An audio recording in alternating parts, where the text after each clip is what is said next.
Hello friends and welcome back to the white slate पढ़ाई। पिछले video में हम लोग एक्सरसाइज 2.5 कर रहे थे, 4 क्वेश्चन कर चुके थे। टॉपिक हमारा था reducing equations to simpler forms. सब कुछ कर चुके हैं हम लोग। लीनियर इक्वेशन में हार्ड से हार्ड इक्वेशन को बना के उसको सॉल्व करना देख चुके हैं। अब हम लोग सिर्फ हार्ड चीज़ों को सिंपल करना सीख रहे हैं पिछले लेक्चर से। तो पुराने लेक्चर्स अगर आपने नहीं देखे हैं, स्पेशली पिछला लेक्चर, तो बहुत ज़रूरी होगा कि पहले आप वो वाले लेक्चर देख लो। सारे लेक्चर्स के प्लेलिस्ट की लिंक आपको डिस्क्रिप्शन में मिल जाएगी, वहाँ से आप देख सकते हो। ठीक है, तो वो देखने के बाद ही आप इस वीडियो पे आओ। और इस वीडियो पे हम लोग 4 क्वेश्चन कर चुके थे, तो उसी के आगे अब क्वेश्चन नंबर 5 से स्टार्ट करने जा रहे हैं। तो देखिए, बिल्कुल सिंपल है। यहाँ पर मेरे पास 3 नंबर्स बन रहे हैं डिनोमिनेटर में, 4, 3 और 3। कहीं ना कहीं मैं ये कह सकता हूँ 2 ही नंबर बन रहे हैं, क्योंकि 3 और 3 तो 3 ही है। चाहे इस 3 को मानो चाहे 3 को, रहेगा तो वो 3। तो मेरे पास 2 नंबर बन रहे हैं, 4 और 3। मैंने बताया था 2 नंबर मिलेंगे, हमें एलसीएम में दिमाग लगाने की ज़रूरत नहीं, सीधा दोनों को मल्टीप्लाई कर दो और जो नंबर आए, जो कि यहाँ पर 12 आया, उसको दोनों साइड से मल्टीप्लाई कर दो। पिछली वीडियो में मैंने आपको ये भी सिखाया था कि ऐसा हम क्यों करते हैं। ऐसा हम इसलिए करते हैं ताकि हम डिनोमिनेटर में से इस 4, 3, 3 को हटा सकें और इक्वेशन सिर्फ ऊपर ऊपर रह जाए। नीचे ऐसे डिनोमिनेटर में जब चीज़ें लिख के आ जाती हैं तो थोड़ी हार्ड लगती हैं, थोड़ी ख़राब लगती हैं देखने में। तो हम उसको अच्छा ईजी सिंपल बनाएंगे और दोनों साइड्स को इनके मल्टीपल, जो कि आया 12, उससे मल्टीप्लाई कर देंगे। तो हमने किया मल्टीप्लाइंग बोथ साइड्स बाई 12 से मल्टीप्लाई किया। क्यों? क्योंकि 12 आया था इन दोनों को मल्टीप्लाई करके। तो मेरे पास आया 12 into 3t minus 2 upon 4 minus 12 into 2t minus plus 3 upon 3 is equal to 12 into 2 upon 3 minus t। दोनों साइड्स को मैंने पूरी तरीके से 12 से मल्टीप्लाई कर दिया। अब यहाँ से कैंसिल हो रहा है, 4 1 ज़ा 4, 4 3 ज़ा 12, 3 1 ज़ा 3, 3 4 ज़ा 12। तो 3 जो है इसके साथ डिस्ट्रीब्यूटिव प्रॉपर्टी लगा के मल्टीप्लाई हो जाएगा। 3 3 ज़ा 90 और 3 2 ज़ा 6, तो 90 माइनस 6 बना, माइनस 4 इंटू 2t, 4 2 ज़ा 8 हो जाएगा, तो 8t। और क्योंकि यहाँ पूरे के पीछे माइनस लगा हुआ है तो माइनस इसको भी मिलेगा और इसको भी, तो 4 3 ज़ा 12, लेकिन ये वाला माइनस मिलेगा उसको, तो 4 3 ज़ा 12 बन गया मेरे पास। इज इक्वल टू 12 को जब मैं 2/3 से मल्टीप्लाई करूँगा तो देखो क्या हो जाएगा, 3 1 ज़ा 3 और 3 4 ज़ा 12, तो सिर्फ 4 रह जाएगा, है ना। या फिर करके ही दिखा देता हूँ, देखो ये हो जाएगा 12 इंटू 2/3, डिस्ट्रीब्यूटिव प्रॉपर्टी लग रही है, माइनस लगाए तो माइनस 12 इंटू टी मतलब 12t। ठीक है, तो यहाँ से क्या हो रहा है, 3 1 ज़ा 3 और 3 4 ज़ा 12, तो ओवरऑल यहाँ पर 4 इंटू 2 मतलब कि 8 बच रहा है। तो यहाँ पर 9t में से देखो 8t गए, तो कितना, 1t बच गया बस मेरे पास t। और 6 और 12 दोनों माइनस के हैं। जब भी दोनों साइन सेम होते हैं तो हम लोग क्या करते हैं, ऐड कर देते हैं। तो 6 + 12 कितना हो जाएगा, 18। लेकिन ऐड करने के बाद सिंबल कौन सा लगाते हैं, वही जो इनके पीछे लगा हो। तो इनके पीछे माइनस लगाए तो माइनस का ही सिंबल लगा दोगे। इज इक्वल टू में क्या आएगा, 4 2 ज़ा 8 माइनस 12t। अब ये माइनस 12t को इस तरफ लेके आओगे तो क्या हो जाएगा, प्लस का 12t हो जाएगा, और इस एक t के साथ ये 12 मिलके टोटल 13t बना लेंगे। इज इक्वल टू 8, ये 18 ऐसे इस तरफ जाके प्लस 18 हो जाएगा। तो मेरे पास बना 13t आया मेरे पास, 18 + 8 26 के बराबर। और ये यहाँ से कैंसिल हो रहा है, 13 1 ज़ा 13, 13 2 ज़ा 26, तो t मेरे पास आया 2 के बराबर। बहुत सिंपल है, सिंप्लीफाई करने ही हम सीख भी रहे हैं। हमने सिर्फ क्या किया, 4 और 3 जो मेरे पास डिनोमिनेटर में बन रहे थे उन दोनों को मल्टीप्लाई कर दिया। जो रिजल्ट आया मतलब कि 12, उसको इक्वेशन के दोनों साइड से मल्टीप्लाई किया ताकि हम नीचे से 4 और 3 से छुटकारा पा सकें। देखो ये क्वेश्चन हमारे सामने है। इस एक क्वेश्चन में मैं आप लोगों के कुछ डाउट्स भी क्लियर करूंगा पहले क्वेश्चन को सॉल्व करने के पहले। जब भी मेरे पास माइनस और ये ब्रैकेट में m-1/2 लिखा है, मतलब कि मेरे पास ऐसे लिखा है माइनस और ब्रैकेट में m-1/2, तो इसको अगर मैं खोल दूं, मतलब m/2 को अलग करूं और 1/2 को अलग करूं, तो कैसे अलग होगा कि ये माइनस इस m को मिलेगा तो माइनस m/2 निकलेगा।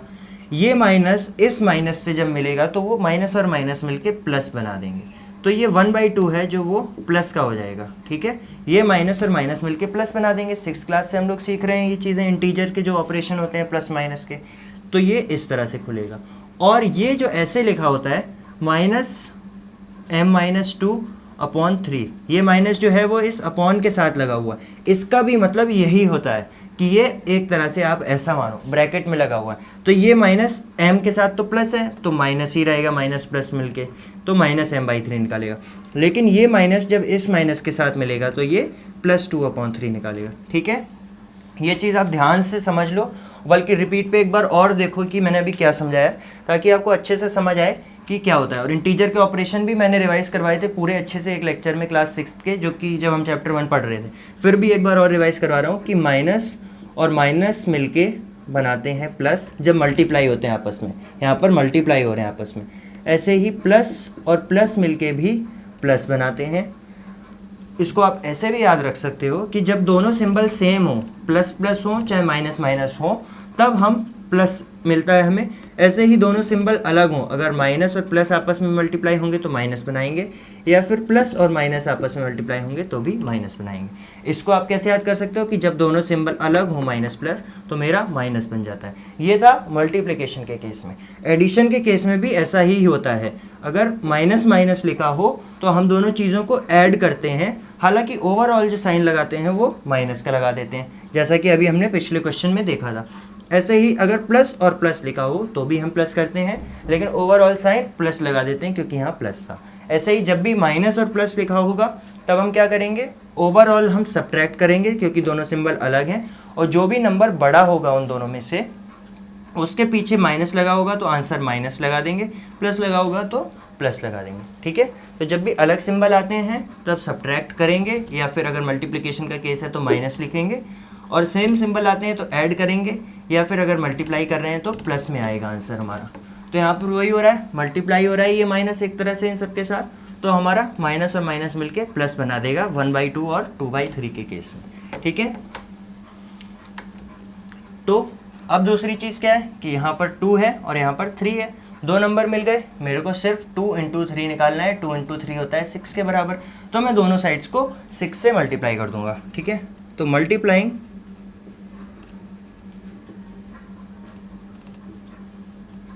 बोथ साइड्स बाय 6, दोनों साइड्स को 6 से मल्टीप्लाई किया।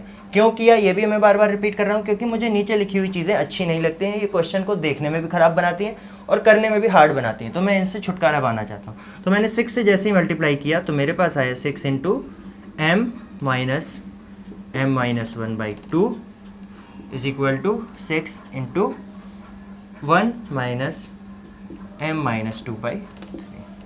डिस्ट्रीब्यूटिव प्रॉपर्टी लगेगी, 6 इसको भी मिलेगा और इस पूरे को भी मिलेगा, तो इसको मिलते ही बना 6m, माइनस का माइनस लिखा, 6 × पूरे m-1 को मिलेगा, m-1 सिर्फ m को मत दे देना, अपॉन 2, यहाँ से 6 1 को मिला, 6 1 = 6 माइनस 6 पूरे m-2 को मिला, तो m-2/3। ठीक है, देखते हैं क्या क्या कैंसिल हो रहा है। ये कैंसिल हो रहा है, 2 1 = 2, 2 3 = 6, ऐसे ही 3 1 = 3, 3 2 = 6। यही हम चाहते थे, नीचे वाले पे हमें 1 बना देता ताकि छुट्टी हो जाए उससे। अब यहाँ पे आया मेरे पास 6m, ये माइनस पूरे को जैसा अभी मैंने बताया था वो होगा। मेरे पास बच रहा है, पहले एक लाइन में लिख देता हूँ, -3 × m-1 is equal to 6 - 2 × m-2। ठीक है, तो अब डिस्ट्रीब्यूटिव प्रॉपर्टी लगाएंगे हम, तो 6m -3 जो है वो m से मल्टीप्लाई होगा, तो मेरे पास बनेगा -3m, -3 -1 के साथ मल्टीप्लाई होगा, माइनस माइनस मल्टीप्लाई होके प्लस बनते हैं, तो यहाँ पर बनेगा +3। ठीक है, ऐसे ही 6 -2 m के साथ मल्टीप्लाई होगा तो बनेगा -2m, -2 के साथ मल्टीप्लाई होगा तो बनेगा +4, 2 2 = 4 होता है और माइनस माइनस बन के मिला प्लस। तो अब 6m में से 3m गए तो मेरे पास कितने बचे, 3m बचा, +3 इज इक्वल टू 6 और 4 मिलके क्या बन जाएंगे, 10 -2m एज इट इज़ लिखा आपने, या फिर इसी स्टेप में आप 2m को इधर और 3 को उधर भी भेज सकते थे, कोई बात नहीं, एक स्टेप बढ़ा लिया हमने। ये 2m इधर आएगा, यहाँ माइनस का है तो इधर आके प्लस का हो जाएगा। बस देखो इस चैप्टर में गलती इतनी ही होती है, इसके अलावा और कोई गलती की गुंजाइश भी नहीं है कि आप माइनस को इस तरफ भी माइनस लिख दो या प्लस को इस तरफ भी ले आओ तो प्लस लिख दो। इसीलिए बस ये गलती पे आपको ध्यान देना है और आराम से करना है उसको, कि माइनस को प्लस कर दो और प्लस को माइनस, उसमें गलती मत करो। ऐसे ही +3 इस तरफ जाएगा दूसरी तरफ तो -3 हो जाएगा, तो 10 - 3, तो मेरे पास आया 5m इज इक्वल टू 7, या फिर आप कह सकते हो कि m इज इक्वल टू 7/5 आ गया मेरे पास। ठीक है, देखो ये तो बहुत ही ज़्यादा सिंपल क्वेश्चन है, सिर्फ हमें क्या करना है, डिस्ट्रीब्यूटिव प्रॉपर्टी लगा देनी है, लगा देंगे। 3 इस टी को भी मिलेगा और इस 3 को भी मिलेगा, तो 3 इंटू टी हो गया 3t, माइनस लिखा था तो माइनस, और 3 इंटू 3 हो गया 9 इज इक्वल टू 5, अगर 2t से मल्टीप्लाई करेंगे तो 5 2 10t प्लस 5 1 5, सिंपल हो गया ये तो। 10t 3t से बड़ा है तो 3t को इस तरफ ले जाएंगे, माइनस हो जाएगा 10 में से 7t रह जाएगा, यहाँ -9 है, ये इस तरफ ले जाएंगे -5 हो जाएगा, तो -9 और -5 बन गए, तो 7t मेरे पास आया -9 और -5 के बराबर। आप इसको पलट के लिख सकते हो, मैंने ये भी आपको बहुत बार बताया। तो -9 और -5, माइनस और माइनस मिलके दोनों नंबर को प्लस बनाते हैं, तो 9 और 5 प्लस हो जाएंगे, लेकिन सिंबल इनके पीछे माइनस का ही रहेगा। अभी मैंने सिखाया था कैसे। अब ये कैंसिल हो रहा है, 7 1 7, 7 2 14, इस माइनस को मत भूलना लेकिन। तो मेरे पास t इज इक्वल टू आया -2। ऐसे ही अगला क्वेश्चन अगर देखें तो ये भी बिल्कुल सेम क्वेश्चन है, इसकी तरह बिल्कुल सिंपल है। क्या करना है, डिस्ट्रीब्यूटिव प्रॉपर्टी लगानी है। 15 y के साथ मल्टीप्लाई हुआ 15y माइनस 15 4 60, माइनस है तो माइनस, ऐसे भी कर सकते हो आप इसको कि -2 मान लो, तो -2y के साथ मल्टीप्लाई होगा तो कितना होगा, -2y, -2 9 के साथ मल्टीप्लाई होगा तो कितना होगा, एक माइनस तो पहले ये वाला लगा दो एज इट इज़। अब -2 9 के साथ मल्टीप्लाई हुआ तो कितना बनाएगा, -18 बनाएगा, ठीक है। और माइनस माइनस मिलके क्या बन जाएंगे, प्लस बन जाएंगे, तो ये +18 आएगा। इसको देखने का एक और तरीका क्या है कि -2 अगर -9 से मल्टीप्लाई होगा तो माइनस और माइनस प्लस बन जाएंगे, और 2 9 18 हो जाएगा, प्लस 5 इंटू वाई क्या हो जाएगा 5y, और 5 इंटू 6 हो जाएगा 30। ये सब है 0 के बराबर। अब y वाली सब चीज़ें देख लो, 15y 2y और 5y, तो 15 में से 2 गए 13y रह गए, प्लस 5 और मिले तो ओवरऑल 18y हो गए मेरे पास, ठीक है। ऐसे ही अब जितने भी नंबर हैं वो सब उस तरफ भेज देंगे, तो उस तरफ देखो ये -60 है तो 0, उस तरफ जाके क्या हो जाएगा +60, ऐसे ही +18 है तो उस तरफ जाके -18, +30 है तो उस तरफ जाके -30, ठीक है। 0 लिखो या ना लिखो कोई फ़र्क नहीं पड़ता है। 18y मेरे पास किसके बराबर आ गया, 16 में से 30 माइनस किए 30 बचे, और 30 में से 18 माइनस किए तो 12 बचे, तो y मेरे पास आ गया, देखो कैंसिल हो रहा है, 6 2 12, 6 3 18, 3y आ गया मेरे पास 2 के बराबर, या फिर आप कह सकते हो कि y आ गया 2/3 के बराबर। दोनों क्वेश्चन बहुत सिंपल थे, सिर्फ हमें डिस्ट्रीब्यूटिव प्रॉपर्टी लगा देनी थी।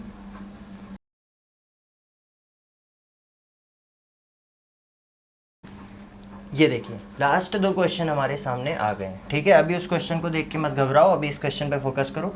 सिंपल जैसे 2 क्वेश्चन से हम करते आ रहे हैं, सिर्फ हमें डिस्ट्रीब्यूटिव प्रॉपर्टी लगानी है। 3 5 15 z minus as it is लिखा, 3 7 21।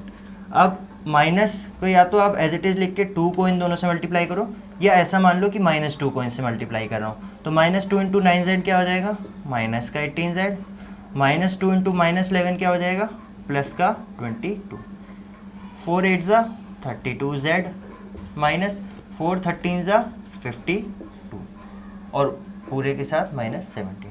z वाली सब चीज़ें एक तरफ कर लो, 15z 18z और 32z, तो मेरे पास आएगा 15z माइनस 18z, और ये 32z इस तरफ आएगा तो क्या हो जाएगा, माइनस का 32z इज इक्वल टू, यहाँ पर क्या है, माइनस का 52 माइनस का 17, और ये -21 इस तरफ जाएगा तो क्या हो जाएगा, +21 हो जाएगा, ये +22 उस तरफ जाएगा तो क्या हो जाएगा, -22 हो जाएगा। अब इस क्वेश्चन में मैंने जानबूझ के वो गलती करी है जो मैं अभी तक नहीं कर रहा था। गलती नहीं है, स्टेप है वो, एक स्टेप मैंने अलग लिखा है जो अभी तक मैं कर रहा था, और जो आपने पुराने क्वेश्चंस में करते वक्त अगर आप बिना यहाँ से देखे कर रहे थे तो ज़रूर किया होगा। मैंने क्या किया है कि अब जब मैं इन तीनों को सॉल्व करूँगा तो मेरे पास z के साथ एक माइनस भी बन जाएगा। कैसे, देखो 18 और 32 दोनों माइनस के हैं, तो माइनस और माइनस वाली चीज़ें प्लस हो जाती हैं, तो 18 और 32 मिलके बना देंगे 50 का z, लेकिन क्योंकि इनके पीछे माइनस है तो यहाँ माइनस आएगा, तो मेरे पास यहाँ पर 15z माइनस 50z बन रहा है। इसको पूरे को सॉल्व करूँगा तो मेरे पास -35 का z बनेगा, ठीक है। इस पूरे को सॉल्व करके मेरे पास क्या बन रहा है, -35 का z बन रहा है। अभी तक कभी भी माइनस नहीं आया था मेरा, अब आ गया माइनस, लेकिन ऐसे ही इस तरफ सॉल्व करूँगा जब मैं, तो देखो क्या बन रहा है, माइनस माइनस और माइनस, माइनस वाली सारी चीज़ों को आपस में ऐड कर लो, तो -52, -17 और -22। इन तीनों को जब मैं ऐड करूँगा तो इन तीनों को ऐड करके देखो क्या आ रहा है, इन तीनों को ऐड करके आएगा 52 और 17 69 और 21 91, माइनस का 91 आ रहा है, उसमें मैं प्लस का 21 जोड़ूंगा। अब एक चीज़ माइनस है एक चीज़ प्लस है, तो हम क्या करते हैं, बड़े नंबर में से छोटे को घटा देते हैं। तो इसमें से इसको घटाया तो 70 आया, और जो भी बड़े नंबर के पीछे एक सिंबल था वो लगा देते हैं यहाँ पर, तो -70 आया। मतलब इस पूरे को सॉल्व करके मेरे पास आया माइनस का 70। यहाँ पर भी माइनस है, यहाँ पर भी माइनस है। अब देखो हम लोग माइनस से माइनस को कैंसिल कर सकते हैं। माइनस से माइनस को कैंसिल कैसे कर सकते हैं, असली में क्या हो रहा है वो समझाता हूँ आपको। माइनस से माइनस कैंसिल का असली में क्या मतलब है, आपको सीधा कैंसिल कर देना है, आपको जो मैं समझा रहा हूँ वो नहीं करना है, लेकिन मैं समझा रहा हूँ कि कैंसिल कैसे होता है। अगर मैं लिख दूँ मल्टीप्लाइंग बोथ साइड्स बाई -1, दोनों साइड्स में मैं -1 मल्टीप्लाई कर रहा हूँ, तो मेरा इक्वेशन क्या बन जाएगी, -1 इंटू माइनस का 35z is equal to minus का 70 इंटू माइनस का 1। अब जब ये 1 35z से मल्टीप्लाई होगा तो 35z ही बनाएगा, और माइनस आपस में मिलके प्लस बना देंगे। ऐसे ही 71 के साथ मल्टीप्लाई होकर 70 बनाएगा, माइनस और माइनस प्लस बना देंगे, ठीक है। और मुझे पता है कि मैं ये चीज़ कर सकता हूँ, दोनों साइड कोई भी same operation plus minus multiply divide same number के साथ हमेशा कर सकता हूँ। तो इस तरह से माइनस और माइनस देखो प्लस बन गया, लेकिन आपको ये इतनी मेहनत नहीं करनी है, आप डायरेक्टली माइनस और माइनस कैंसिल कर सकते हो। जब भी आपका माइनस ऐसे बन जाए तो घबराना नहीं है, गलत नहीं हुआ है कुछ, आप माइनस माइनस दोनों साइड, ठीक है, प्लस बना सकते हो। अब यहाँ से मुझे दिख रहा है 35 1 जा 35, 35 2 जा 75। आपको नहीं दिख रहा तो आप इसको ऐसे लिख सकते हो, z इज इक्वल टू 70/35, और लॉन्ग डिवीजन मेथड से या जैसे भी चाहो वैसे इसको सॉल्व कर सकते हो। जैसे अगर छोटे में अगर आपको कुछ दिख रहा होगा तो आप इसको 5 देख सकते हो कि 5 7 जा 35 होता है, 5 1 जा 5, 2 बचे 24, 5 4 जा 20, ऐसे ही दोबारा कैंसिल हो जाएगा, 7 1 जा 7 और 7 2 जा 14। तो ओवरऑल तो मेरे पास सब कटने पिटने के बाद z इज इक्वल टू 2 ही आ जाएगा, ठीक है। ये सिंपल इतना क्वेश्चन था, ये क्वेश्चन इतना सिंपल था। बस हमने एक चीज़ देखी कि कैसे एक तरफ माइनस बन जाए, तो हमारा क्वेश्चन इसका मतलब ये नहीं है कि गलत हो गया है, बस हमने जो चीज़ें उस तरफ ले जानी थी वो उस तरफ की जगह इस तरफ कर दी हैं, और जो इस तरफ ले जानी थी वो उस तरफ कर दी है, इसका सिर्फ इतना मतलब होता है, ठीक है। तो माइनस प्लस से परेशान नहीं होना है आपको। अब डेसिमल आ गया है, कुछ नहीं करना है, वही जो अभी तक करते हैं वही करना है। 0.25 4f से मल्टीप्लाई होगा तो हो जाएगा 0.25 इंटू 4, इस पूरे को मल्टीप्लाई करके आएगा जो f, minus 0.25 into 3 is equal to 0.05 into 10f minus 0.05 into 9। अब बस हमें मल्टीप्लाई करना है, तो 0.25 f के साथ मल्टीप्लाई होगा तो 0.25 f हो जाएगा, नहीं पहले 0.25 देखो 4 के साथ मल्टीप्लाई हो रहा है ना, तो 0.25 इंटू 4 आप अपने दिमाग में कैलकुलेट कर लो, दिमाग में कर सकते हो तो, नहीं तो आप ऐसे लॉन्ग डिवीजन से कर लो। 4 5 जा 20, 4 2 जा 8, 4 5 जा 20 पे 2 कैरी भी गई थी, 4 2 जा 8 और 2 10, 100 बना। डेसिमल लगाए 2 के बाद डेसिमल लगाया तो मेरे पास बना 1.0 या फिर 1, तो 0.25 इंटू 4 कितना हो गया 1 f से मल्टीप्लाई होगा तो 1 ही रह जाएगा। ऐसे ही 0.25 को जब आप 3 से वैसे कैलकुलेट करोगे तो मेरे पास आएगा 0.75। इसको आप डायरेक्ट भी निकाल सकते हो, 25 3 से कितना होता है 75, और डेसिमल कितने के बाद लगाया 2 के बाद, तो 2 के बाद डेसिमल लगा दिया, ठीक है। ऐसे ही जब भी पॉइंट और 10 मल्टीप्लाई होते हैं तो जितने 10 100 मतलब ऐसा कुछ हो, तो अगर 10 है मतलब 1 0 है तो आप पॉइंट को यहाँ से हटा के 1 0 राइट को शिफ्ट कर दोगे, यहाँ लगा सकते हो, ठीक है। अगर 10 से मल्टीप्लाई हो रहा है, यहाँ पर नहीं, अगले स्टेप में आंसर में 10 जो है वो एक डेसिमल प्लेस खा जाता है, तो ये क्या हो जाएगा, ये हो जाएगा 0.05 की जगह 0.5 f। 10 जो है वो एक डेसिमल खा गया और खुद भी गायब हो गया, ठीक है। वरना आप इसको अपने नॉर्मल मेथड से ऐसे कैलकुलेट करो तो देखो वही आंसर आएगा। 10 5 से कितना हुआ 50, और डेसिमल कितने प्लेसेस के बाद लगाया 1 और 2, तो 2 के बाद 50 लगाया तो मेरे पास 0.50 आया, वही मैंने यहाँ लिखा है 0.50। 5 के बाद 0 लिखो ना लिखो एक ही बात है, इसलिए मैंने सिर्फ 0.5 लिख दिया। अब यहाँ पर देखो वही बन रहा है, 5 9 से कितना होता है 45, और डेसिमल कितनी प्लेसेस के बाद लगा है 2 प्लेसेस के बाद, तो 1 और 2, यहाँ पर आपने डेसिमल लगा दिया, ठीक है। अब f कहाँ कहाँ पर बन रहा है, एक तो ये 1 के साथ f बन रहा है, तो सीधा f लिख दो इसको, इस f को इधर ले आओ अब, तो यहाँ पर f minus 0.5f is equal to, यहाँ पर माइनस का 0.45 है और इस तरफ माइनस का 0.75 है, उस तरफ जाएगा तो ये हो जाएगा प्लस का 0.75। डेसिमल्स को ऐड और सब्ट्रैक्ट करने आपने सीखा ही था।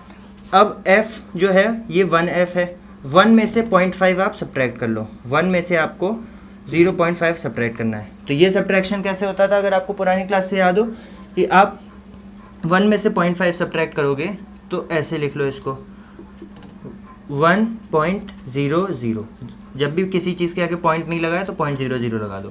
अब 0 में से 0 गए तो 0, ये कैरी लेगा तो 10 में से 5 गए 5, कैरी लेने के बाद यहाँ 0 रह जाएगा, 0 में से 0 गए 0, तो 1 में से 0.5 जाएंगे तो प्लस का 0.5 बचेगा मेरे पास, ठीक है।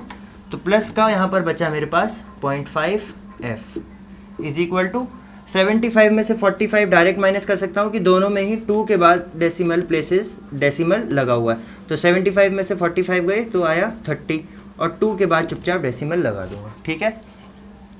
अब f की वैल्यू क्या आई 0.30 अपॉन 0.5, जैसा मैंने बताया था 5 के आगे आप जितने चाहो उतने 0 लगा सकते हो, कोई दिक्कत नहीं है, तो ये एक 0 लगा दिया। और एक चीज़ और यहीं पर कि इसमें भी 2 के बाद डेसिमल है और इसमें भी 2 के बाद डेसिमल है, तो आप डेसिमल को ऐसे ही भूल सकते हो, हटा सकते हो सीधा, तो ये हो जाएगा हटाने के बाद 30/50, 0 से 0 कैंसिल, ये रह जाएगा 3/5, तो f की वैल्यू मेरे पास आ जाएगी 3/5। डेसिमल के यहाँ पर हमने क्या क्या ऑपरेशन करे, इस क्वेश्चन को अच्छे से समझने के लिए आपको एक बार इसे दोबारा ज़रूर देखना चाहिए, अगर समझ आ भी गया है तो, और नहीं आया है तो देखना ही देखना चाहिए, ताकि समझ आए कि डेसिमल ऑपरेशंस हमने कैसे किए हैं। हो सकता है आपका कोई और तरीका हो डेसिमल के ऑपरेशंस करने का, तो आप वो तरीका भी लगा सकते हो, ठीक है। तो एक्सरसाइज 2.5 हमने ख़त्म कर ली है, और 2.5 के बाद एक एक्सरसाइज और है हमारे पास 2.6, और उसमें भी हम लोग ऑलमोस्ट यही चीज़ करेंगे जो हमने अभी करी है कि डिनोमिनेटर को मल्टीप्लाई किया है ऊपर से चीज़ों को आसान बनाने के लिए, तो वहाँ पर भी हम चीज़ों को आसान बनाना सीखेंगे इस वीडियो में। अगर आपको कुछ भी नहीं समझ आया हो तो आप अच्छे से जानते हैं कि आपको क्या करना है, कमेंट्स में आप अपने डाउट बता सकते हैं। और अभी तक चैनल सब्सक्राइब और अपने दोस्तों के साथ शेयर नहीं किया है तो सब काम छोड़ के सबसे पहले वो करो। Thank you.